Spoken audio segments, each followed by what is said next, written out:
Tonight, a new airport, marina, and resort set for one of the Exuma Keys as details of more than $1 billion in investments are revealed. Lincoln Bain and 8 supporters arraigned on charges stemming from Wednesday's clash outside Parliament. And life cut short. A teen dies in hospital 10 days after an early morning traffic accident. And then in our news at 7:30, a young man missing for more than 2 weeks. The heartbreaking appeal from his parents for help. Our news at 7 starts now.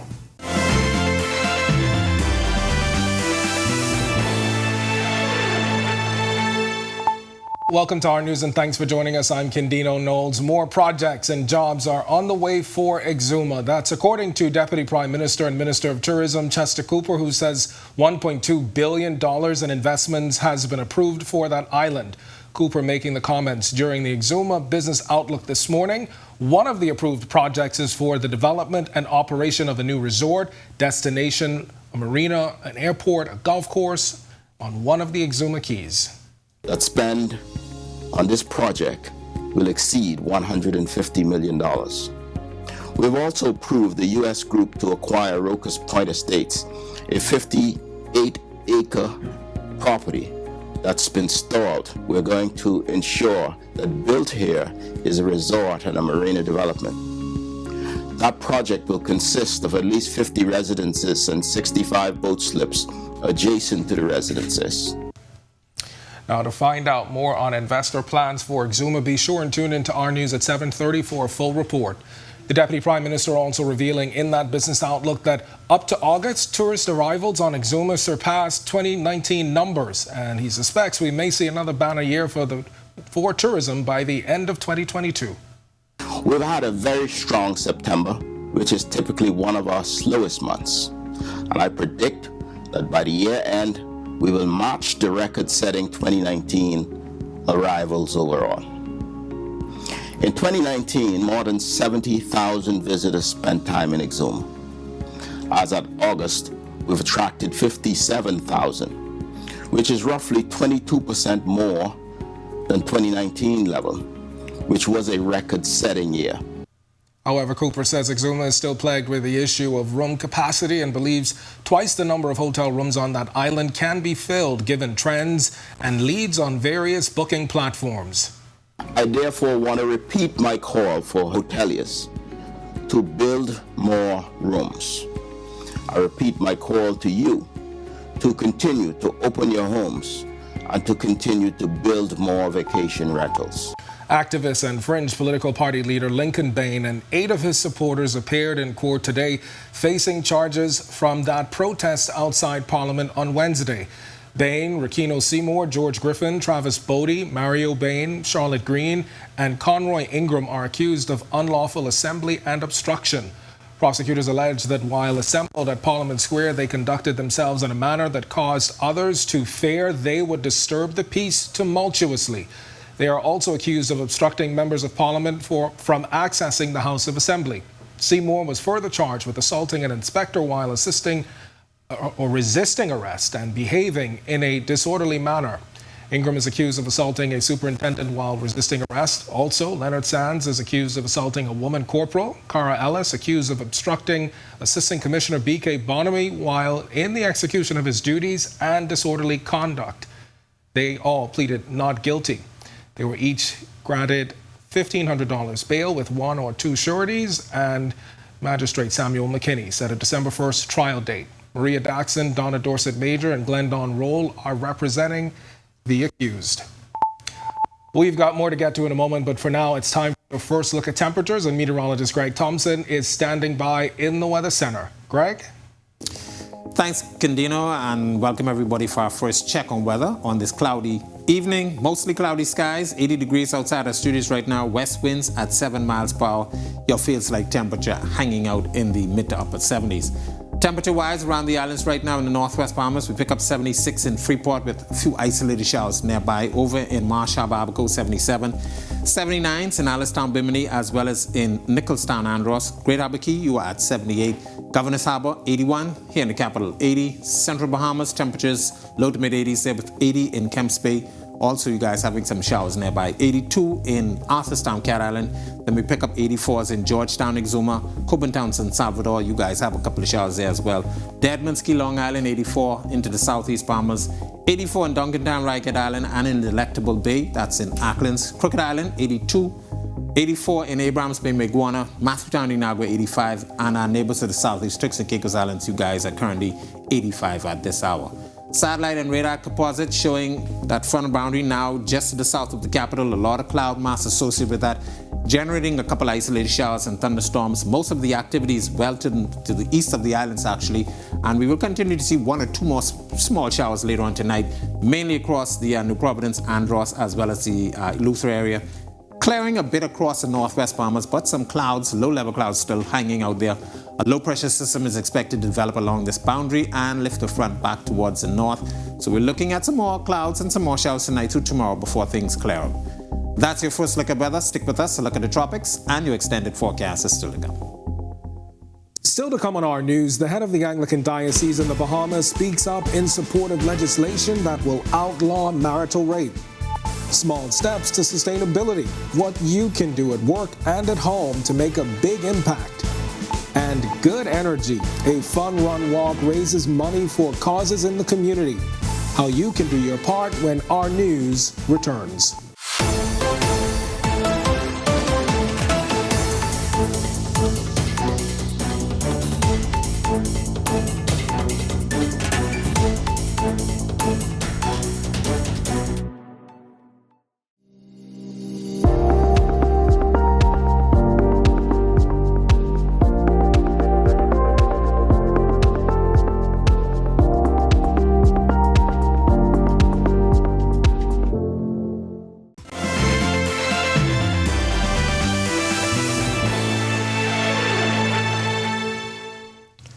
A teen from the Jones Heights community died 10 days after he was involved in a car crash. Police say the 18-year-old passed away in hospital around 1 a.m. on Wednesday. Police say he was driving a blue Honda Civic around 1 a.m. on East Street South on October 9th when he lost control and the car overturned. Two men are in custody in Grand Bahama tonight after police say they searched their van and found $320 worth of marijuana. Police say the two were arrested shortly after 5 p.m. on Wednesday after officers from the Drug Enforcement Unit and Police K-9 Unit saw the driver of a dark tinted van acting suspiciously in the Oak Street area. Police stopped the car and searched the driver, and that's when they reportedly found suspected hydroponic marijuana in his pocket. They also searched the van where they allegedly found more suspected marijuana. Meanwhile, the Anglican Diocese throwing its support behind proposed changes to rape legislation. The revelation coming from the head of the Anglican Diocese, Bishop Leish Boyd, who made it clear the decision is a no-brainer and says spouses should have a choice. Berthany McDermott reports. A spouse is entitled to the control of his or her body and should only willingly give in when he or she chooses. Anglican Bishop Leish Boyd throwing his support behind the draft legislation for marital rape currently out for consultation, admitting rape is possible within marriage. The Sexual Offences Amendment Bill 2022 will repeal Section 3 of the current law by removing the words "who is not a spouse" from the definition of rape. Addressing the 119th Anglican Synod, Bishop Boyd said supporting the proposed legislation is a simple step in pursuit of justice and basic human rights for all parties. It defines rape as the act of any person not under 14 years of age having sexual intercourse with another person who is not their spouse without the consent of that other person or without the consent which has been extorted by threats of fear or bodily harm. The draft legislation proposes to change the definition of rape to remove the spousal condition and add the words "where he knows that person does not consent or is reckless as to whether the person consents." A fundamental human right for all persons is to have equal protection under the law without discrimination. The issue of marital rape has sparked heated public discussion in recent months. In August, Supreme Court Justice Denise Lewis Johnson ruled that although a woman who filed for divorce claimed she felt like a rape victim for an extensive period of time when her spouse had sex with her, as it stands, there can be no rape in marriage in the Bahamas according to law. Boyd stressing rape does not show love. Married persons should not lose their right simply because they are married. Marriage is a sacrament before God, where persons covenant to love and protect each other until death. Rape is not love or protection. Reporting for Our News, I'm Berthany McDermott. When our news comes back from the break, we turn our spotlight to stories making headlines across the world as United Kingdom Prime Minister Liz Truss steps down. What's next for the political leadership? Plus, how you can take the first steps to living a more environmentally sustainable life. And drumming up an honor for a legendary drummer. We'll tell you who when our news returns.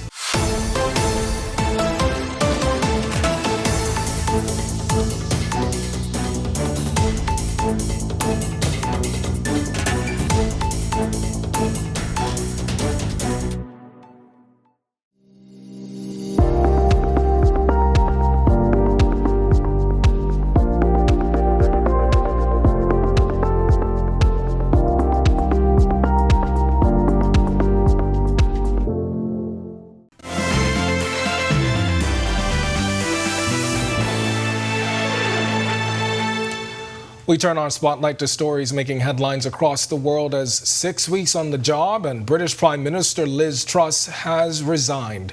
Her short-lived time in office brought down by an economic program that muddied financial markets and pushed up cost of living for voters and enraged her own party. Her Conservative Party, which holds the majority in Parliament, will have to elect a new leader by October 28th, although they are 2 years out from a general election. Outside of the Prime Minister's residence at 10 Downing Street, Truss accepted that she lost the faith of her party, in effect becoming the shortest-serving Prime Minister in British history. I recognise, though, given the situation, I cannot deliver the mandate on which I was elected by the Conservative Party. I have therefore spoken to His Majesty the King to notify him that I am resigning as leader of the Conservative Party. This morning I met the chairman of the 1922 committee, Sir Graham Brady. We've agreed that there will be a leadership election to be completed within the next week. This will ensure that we remain on a path to deliver our fiscal plans and maintain our country's economic stability and national security. I will remain as Prime Minister until a successor has been chosen. Thank you.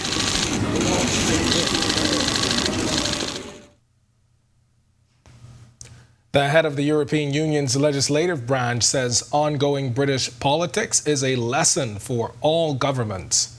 When economic decisions are taken, sometimes they cause democratic instability or governmental instability, and that is perhaps a lesson to all governments, and it is one that I look forward to see resolved in the United Kingdom as quickly as possible.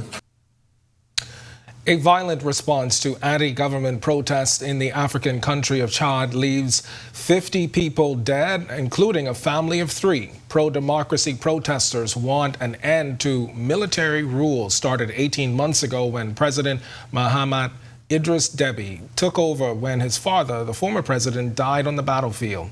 The military council's rule was meant to end Thursday, but elections are pushed back to 2024. Defiant protesters burned tires and blocked streets in spite of the government ban on demonstrations. Police fired tear gas and rubber bullets to break up the gatherings. A shift in U.S. policy will allow thousands of Venezuelans to migrate to America. The new migrant accord will give up to 24,000 Venezuelans humanitarian access if they arrive by plane. However, those trying to cross illegally at the border with Mexico will be turned back. The cross-border plan is aimed at slowing the border crossings from Mexico and averting a humanitarian crisis. And Cuba is once again asking the United Nations to address the decades-old U.S. trade embargo on Wednesday. Cuba's Foreign Minister Bruno Rodriguez launched the annual campaign for a UN resolution condemning the trade embargo. He points out the record financial losses and untold human suffering in recent months and the recovery from COVID-19 and Hurricane Ian. This week, President Joe Biden announced $2 million in emergency relief for Hurricane Ian victims and recovery. Today, the policy of President Joseph Biden's government towards Cuba is regrettable. It is the same Republican policy. No changes have been introduced in that policy. The surgical design that pursues every income, every source of funding, and supply to the country remains and is a daily theme. And back here at home, what does it mean to live sustainably? Well, turns out there's a lot to it, but making the decision to put sustainability first means taking the first step. Christina Dragovich walks us through it. Bahamas first, putting sustainability first for our people and our environment. What's first for you and the planet comes first for us. Environmental sustainability means living or operating in a way that causes little or no damage to the environment. And there may not be a lot to taking the first steps to living a more environmentally friendly life. Bahamas First is one local business putting their money and actions where it counts most. Group Operations and Special Projects Manager Deborah McKinney tells us their move towards sustainability began in the office. There are a number of ways we can, change our lifestyle, but I'll leave you with three of those. One, reduce the use of plastics. Plastics is, there's a ton of research that indicate that plastics will never go away once we use them. Switching out disposable cups for a reusable coffee mug or water bottle is a start. The Bahamas banned single-use plastics and styrofoam food containers, joining more than 40 countries around the world cutting waste. We consider what we're doing in terms of single-use products. We use it once and it's done. All that's adding to wastage. McKinney says it takes action at all levels to preserve our country and our planet for future generations. But in order to take action, you have to first know where you are. It's a case of us assessing how we do things on a daily basis that will start us on the road of realizing what we're doing to our planet and what we can do to make a better environment.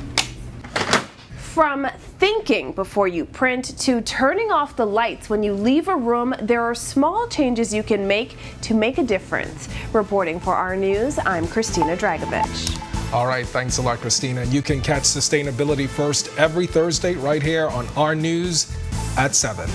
Still to come in Our News, today in history, find out interesting facts about the day that was October 20th, including the opening of the iconic Sydney Opera House. And he beat to the rhythm of his own drum, an evening honoring John Berkeley Peanuts Taylor. And then in Our News at 7:30, an airport, marina, and major resort development set for Exuma. The tourism minister reveals new details when Our News returns.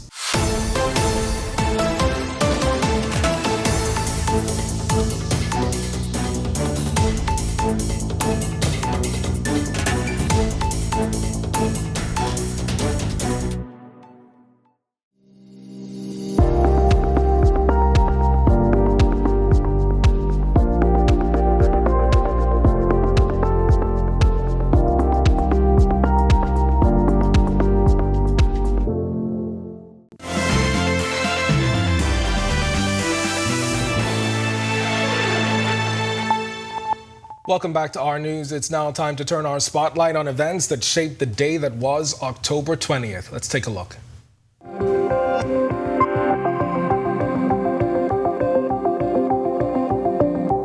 On October 20th, 1968, former U.S. First Lady Jacqueline Kennedy married Greek shipping magnate Aristotle Onassis. Here, the couple is seen leaving the church, followed by guests and crowds.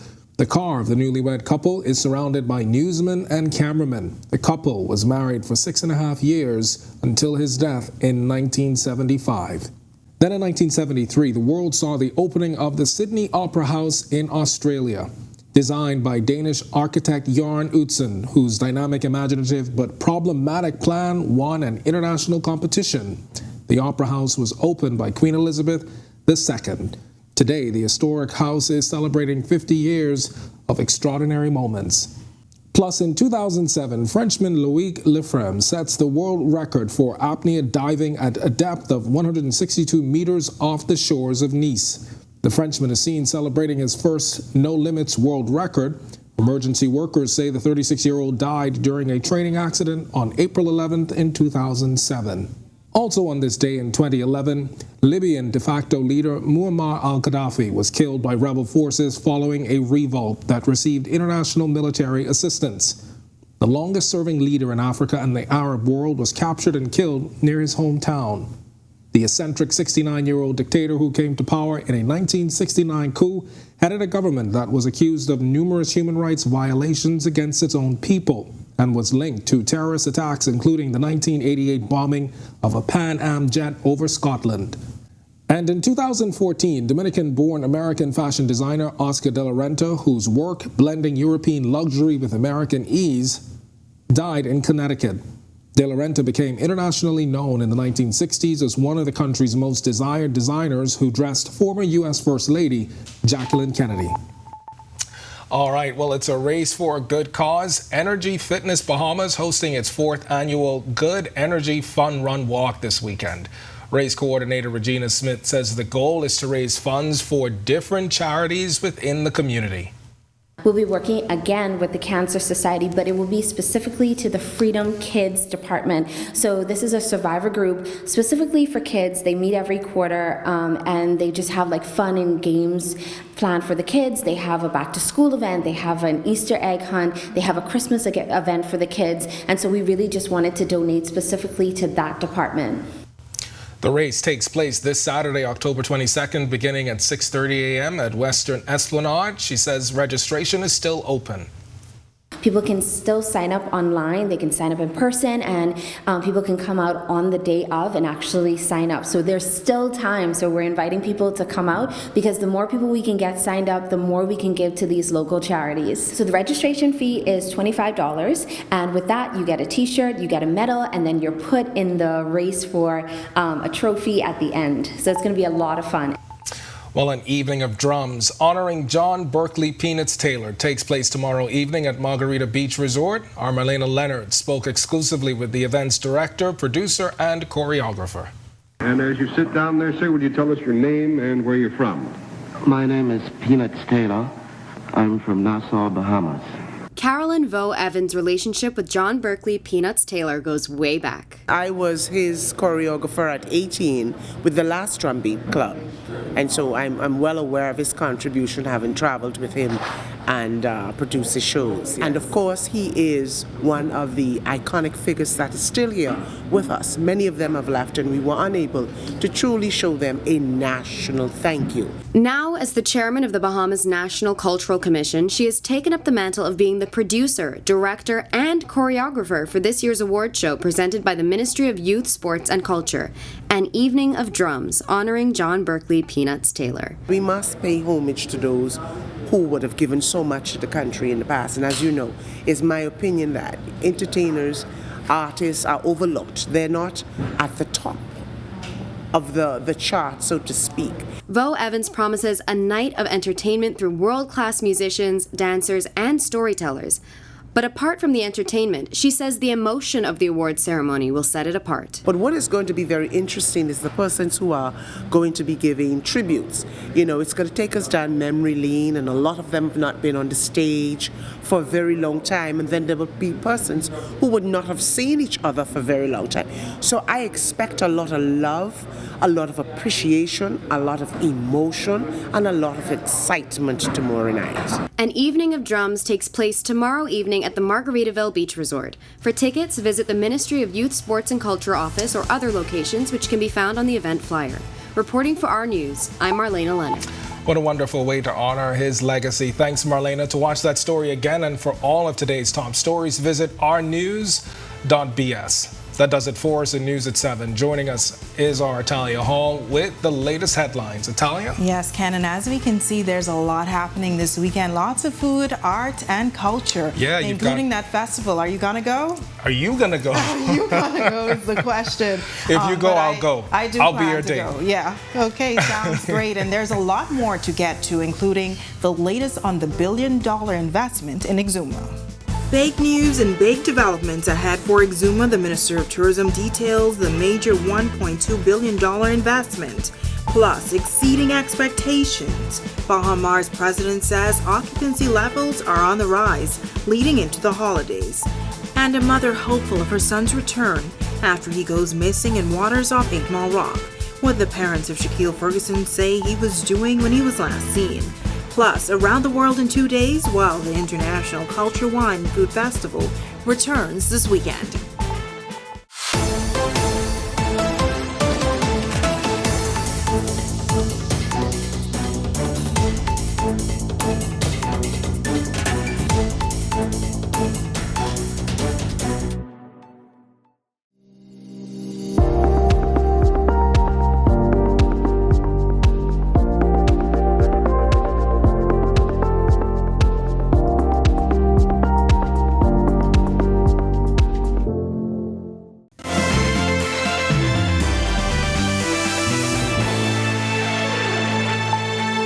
Welcome to our news and thank you for joining us. I'm Talia Hall. Topping news tonight, hundreds of millions of dollars in investments have been approved for Exuma, which will no doubt provide jobs for many Bahamians and boost the island's economic activity. The figures coming from the Deputy Prime Minister and Area MP today during the Exuma Business Outlook. Bethany McDermott has the details. Deputy Prime Minister and Minister of Tourism Chester Cooper telling Exuma residents the Davis administration approved $1.2 billion in new investments for the island since taking office. Cooper explaining approval was given for the development and operation of a new resort destination marina, airport, and golf course on one of the Exuma Keys. That spend on this project will exceed $150 million. We've also approved the U.S. group to acquire Rocus Point Estates, a 58-acre property that's been stalled. We're going to ensure that built here is a resort and a marina development. Phase 1 of this project is expected to begin in early 2023 and is expected to be completed in 4 years. The overall investment for the project is pegged at $260 million. Then there's approval for an investor to acquire the remainder of leasehold interest in 150 acres of Little Sampson Key and 3 acres of Middle Sampson Key. This project will see the renovation of all existing structures. The restaurant, rental units, bar, office, houses, marina, and docks. In Phase 1, there will be the construction of a pool, tennis court, a tiki bar, a gym, and a spa. In Phase 2, we will see 30 to 40 new guest bungalows, another restaurant, and a beach bar. This investment, according to Cooper, is valued at $30 million. There's also a $150 million investment for a private resort and marina on Big Sampson Key, a $56 million investment for Elizabeth Island, and a $3 million development project for a boutique resort on Staniel Key. And then there's on Cave Key, a significant development in the works. We've approved the development of a luxury, mixed-use hotel resort, residences and marina. This project is valued at nearly $550 million. Reporting for Our News, I'm Bethany McDermott. Thanks, Bethany. Well, the Deputy Prime Minister also says a lack of funding led to the delay in the construction of Exuma's new airport. In May 2021, the Minister administration broke ground and signed a multi-million-dollar contract for the redevelopment of Exuma's international airport. While the area was cleared for the airport, not much work has been done since then. We know that groundbreaking was done sometime leading up to the last general election. Unfortunately, the work was not fully funded. When we came to office, the contractor was owed $10 million. This led to the delay that was experienced over the past year.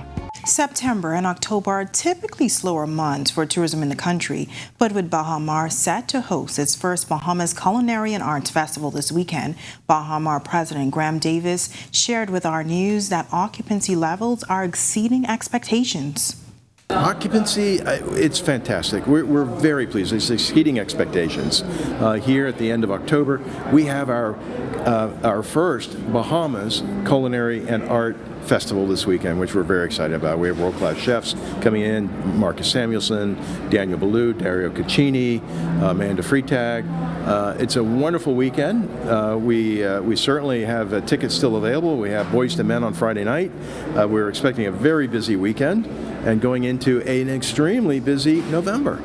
And he says the high numbers do not stop there, but will continue into the new year. We have some very full occupancy weekends coming up. We have the Bahamas Hoops over the Thanksgiving weekend with a significant amount of NCAA teams playing and a lot of fans coming down as well to enjoy the Thanksgiving holiday with us. So we're excited about what November is leading up to, as well as the festive season, Christmas and so forth, and then on to next year, which the bookings look fantastic at the moment. So you put that occupancy at 100%, 80%? No, I don't like to say numbers. Let's just say it's exceeding expectations, and we're quite full on the weekends in November. All right, well, some islands were under severe weather warning this morning as temperatures in the capital dipped down into the 70s tonight. Meteorologist Greg Thompson is in the Weather Center with our current conditions. Greg? Thanks, Natalia, and welcome everybody for our first check on weather on this second half of our newscast. Mostly cloudy skies right now outside our studios with temperatures near the 80-degree mark. We do have a couple of isolated showers as well as some thunderstorms lingering in the neighborhood. West winds at 7 miles per hour, and your feels-like temperature are hanging out in the mid to upper 70s. Satellite view, frontal boundary now pushing into the central Bahamas. Lots of clouds and showers associated with that boundary will continue to push towards the south and east. That front is expected to stall across the central Bahamas by tomorrow, but we should see some more clouds across our area. Isolated showers and thunderstorms associated with that boundary still will affect us later on tonight through tomorrow. That's your first look at weather. Stick with us. A look at the extended forecast and in the tropics. What's happening out there? Still to come on our news, a man goes missing after a night of partying, his parents brokenhearted and looking for answers. Plus, the Court of Appeal upholds a finding of contempt against a lawyer. We'll tell you why. And later, the food, culture, and wine of more than 26 countries make a return to the Bahamas. Our Megan Shepard gives us a sneak peek when our news returns.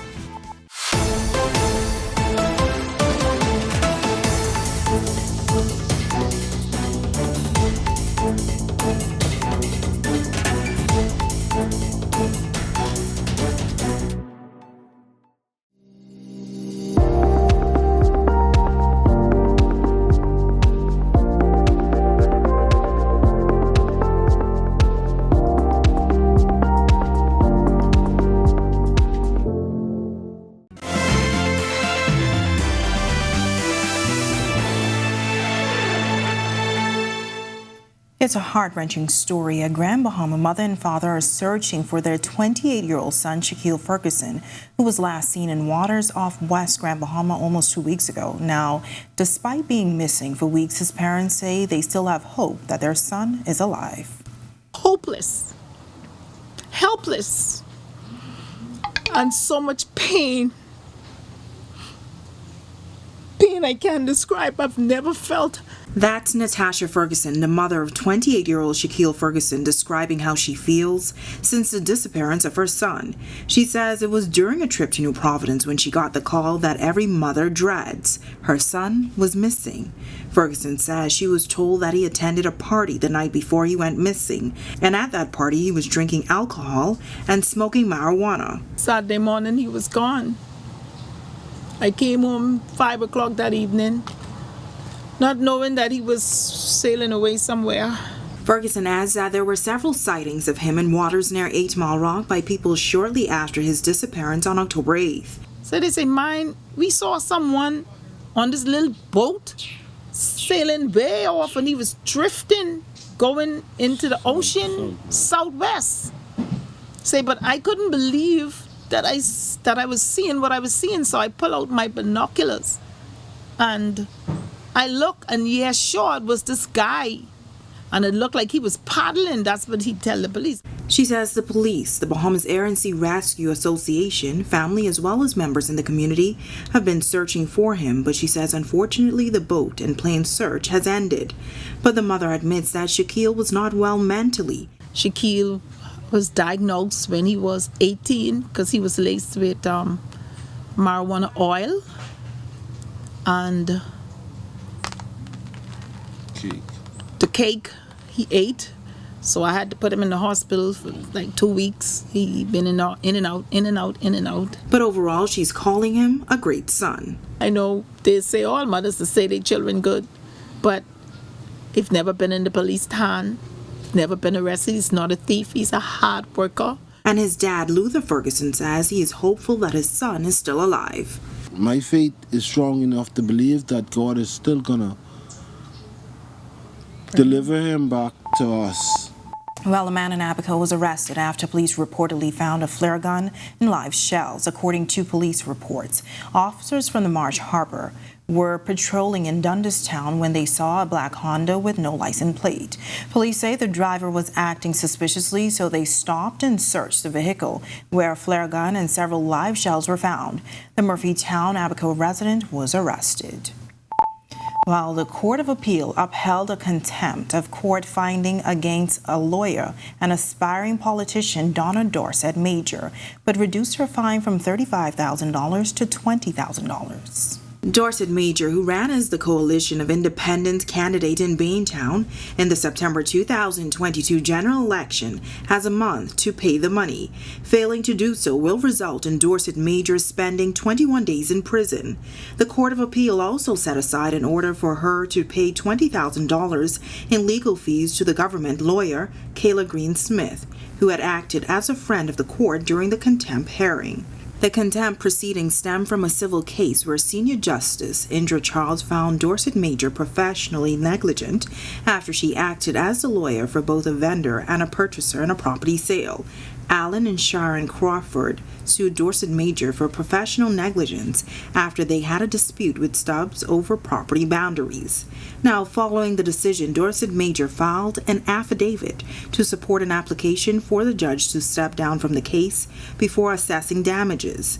In the affidavit, Dorset Major alleged that the Crawfords greeted the judge at the Cat Island airport when the court traveled to the island to conduct a site visit and traveled in their car. She also claimed the judge told her that the Crawfords would drop the lawsuit against her and Stubbs if she convinced him to sell his property for a reduced price of $100,000. Now, the Court of Appeal found that the allegations made by Dorset Major in the affidavit created a real risk of undermining public confidence in the judiciary, and she was rightly held in contempt. However, the court ruled that the fine imposed by the judge was excessive. The court also found that the award of legal costs to the government's lawyer was not justified. Anglican Bishop Lashboy throwing his support behind the proposed changes to the sexual offenses legislation, the draft legislation that is currently out for consultation. And Bishop Boyd says he believes rape is possible within marriage. Addressing the 119th Anglican Synod, the religious leader says supporting the proposed legislation is a simple step in pursuit of justice and basic human rights. Rape is a heinous act of violence perpetrated against another person using sex as a weapon. It is not an act of love by any stretch of the imagination. Force is used to overpower a person who does not consent to the act. It's now time for tonight's Financial Market Minute, brought to you by RF, your local investment bank.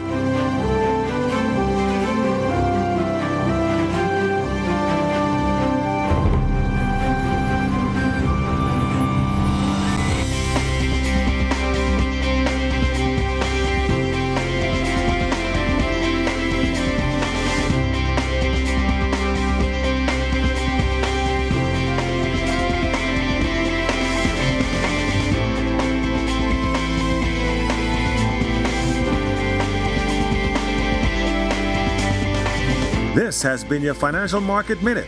To explore the best performing mutual funds in the Bahamas, visit our website at www.rfgroup.com. When our news comes back from the break, how you can visit 26 countries in one weekend, our Megan Shepard tells you where to go to take a trip around the world. All right, thanks, Natalia. Welcome to our sports, everybody. I'm Marcellus Hall. The UB Mingos have been very, very busy over the last few months. Their latest venture headed to Florida this time. This is their volleyball team as they play a 2-game set starting on tomorrow. We'll see how that goes. Let's take a look at what's ahead. Plus, rain or shine, your extended weather outlook is on the other side of the break.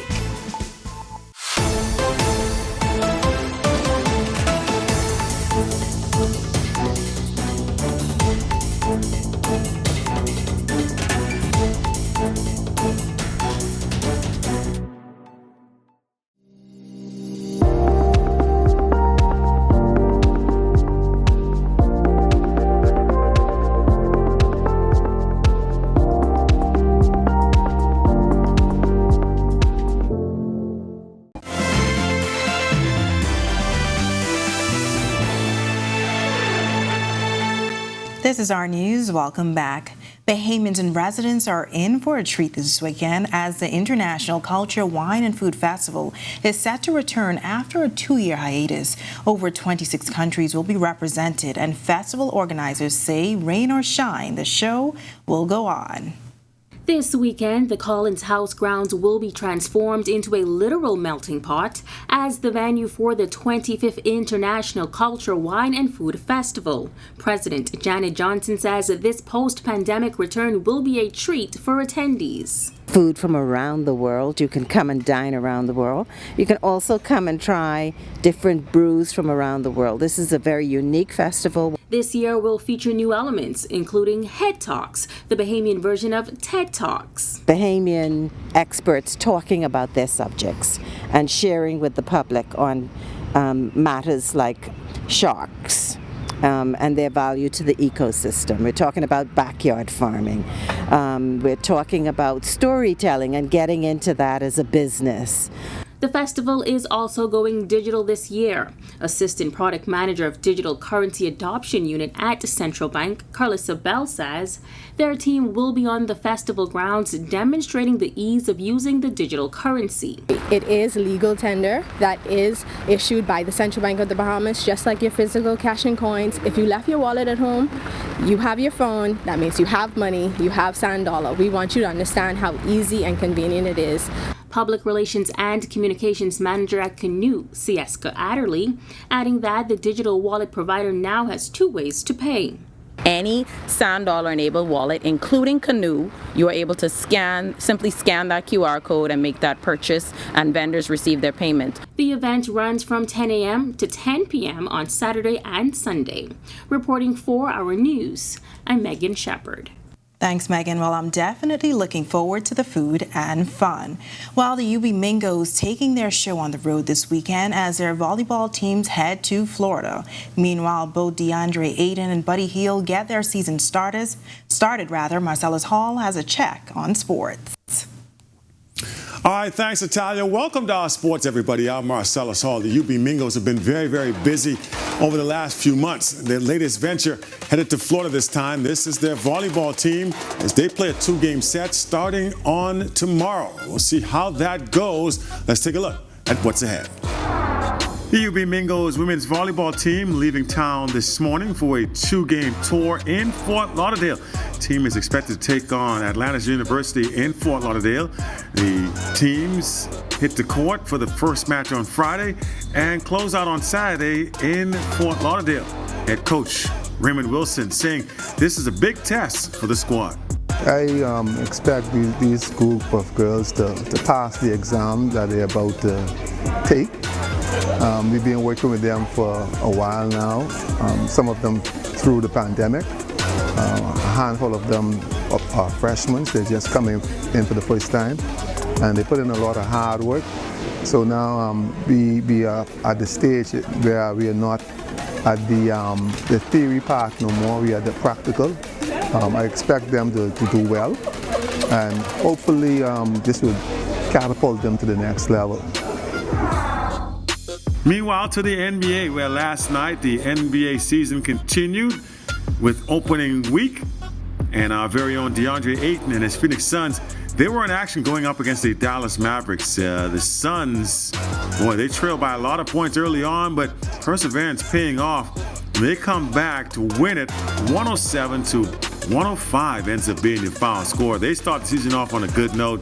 How about DeAndre's stats on the evening? All the turmoil behind him now. He signed his contract. 18 points, 10 rebounds, 2 assists, steal. Kind of filling out the stat sheets. More importantly, like I said, they do get the win. The Suns now will take on their next opponent, which will be the Portland Trailblazers. That game comes your way on Friday. How about Buddy Hield getting their season underway? First game tonight would be against the Washington Wizards. And Pacers, unfortunately, don't get the win here. 114-107 ends up being the final. They fall to 0-1. Buddy looking pretty good for the Pacers. Played 31 minutes, 16 points, 10 rebounds, 3 assists on the evening. But like we mentioned, it does come in losing effort. Pacers, too, will be back in action later on this week. Taking a look at your schedule for them. They'll play on Friday as well, going up against the San Antonio Spurs. And there it is, your look at sports here on this Thursday. I'm Marcellus Hall. Back to you, Italia. From heavy downpours to sunny skies, we've had quite some weather this week. Your extended forecast is coming up when Our News returns.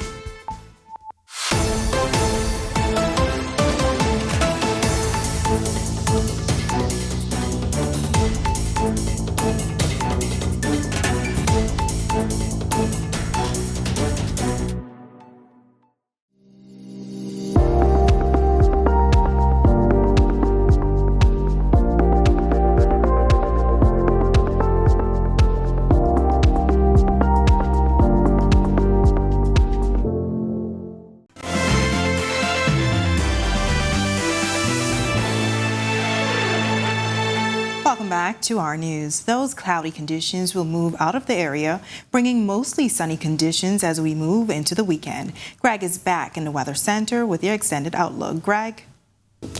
Thanks again, Natalia, and welcome back, everybody. On our water vapor, we'll be showing that dry air mass that's behind that frontal boundary. That's all associated with a dip in the jet stream, and that jet stream is responsible for the frontal boundary that pushes through the capital. Earlier this morning, it's now in the central Bahamas. Isolated showers and thunderstorms associated with that frontal boundary still affecting portions of the northwest and the central Bahamas, but that dry air mass is keeping conditions rather nice across the extreme northern islands, Grand Bahama, you guys, as well as the Abacos. Seeing some comfortable temperatures, but we expect those temperatures to start to warm back up. That front boundary will continue to linger, as I mentioned, through tomorrow. There's a low pressure system that is expected to develop along this boundary, and that will likely pull this front out towards the north and east and away from us. That high pressure will be building in behind us, so we're looking at a nice weekend with maybe a spotty shower or two still in the forecast, but things will be rather nice for us by that time frame. Tropics, very quiet. We do have a couple of tropical waves out there moving across the tropical belt, not showing any signs of development at this time, and tropical cyclone formation is not expected through the next 5 days. Boating forecast for the northwest Bahamas tonight through tomorrow. Your winds will be out of the north to northeast at 10 to 15 knots, seas running 2 to 4 feet over the ocean. Your low tide will be at 11:25 tonight. For the central and southeastern islands, a more south to southwesterly wind flow at 10 to 15 knots. They will fall light and variable at times, and your seas will be running 2 to 4 feet over open waters. Here's a look now at your national forecast.